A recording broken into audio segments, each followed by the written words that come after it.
नमस्कार,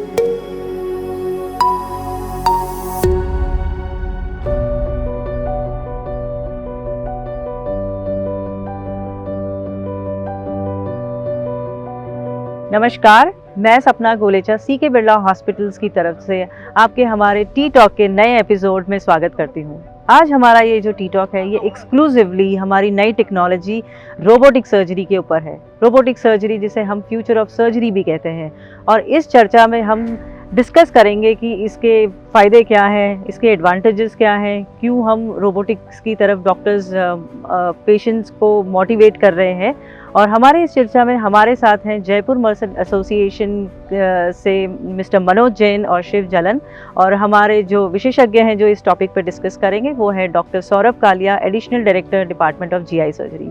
सो let's listen to the T talk and know about robotic surgery. Thank you.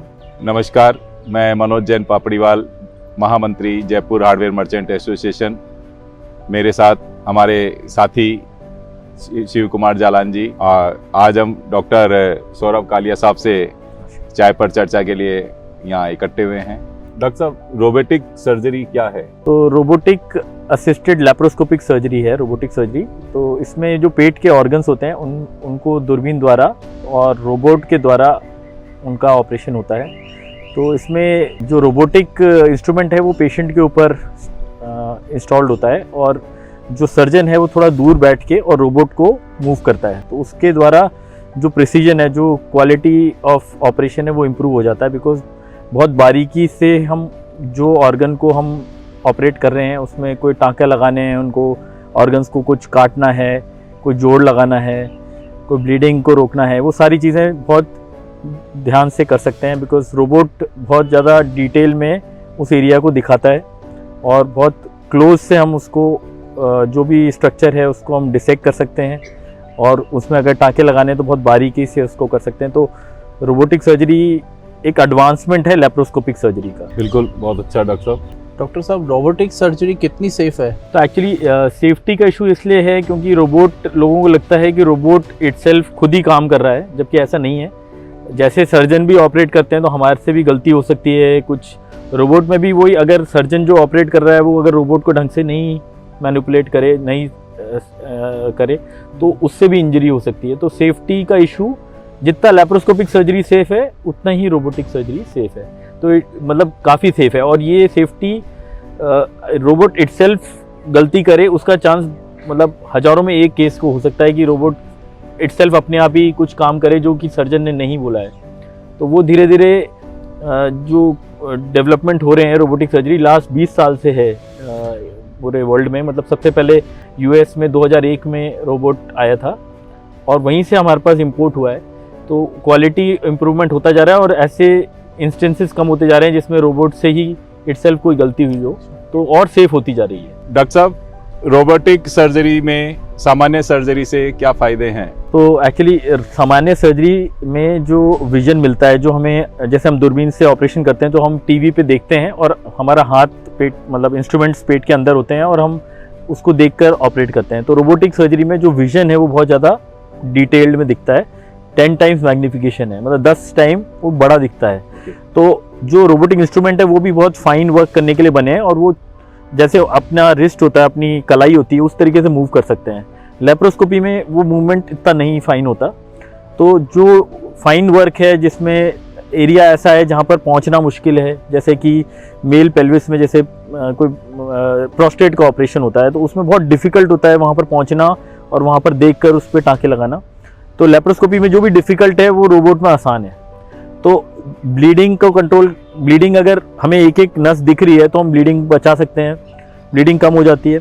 ऐसे ही robotic instrument जब अंदर जाते हैं तो पेट के ऊपर मूवमेंट कम होता है, अंदर मूवमेंट होता है, तो उससे पेन कम होता है। जैसे पेट में जो छेद होते हैं जिससे रोबोट के इंस्ट्रूमेंट अंदर जाते हैं, वो पॉइंट पे भी पेन कम होगा और ओवरऑल पेशेंट की रिकवरी जल्दी हो जाती है।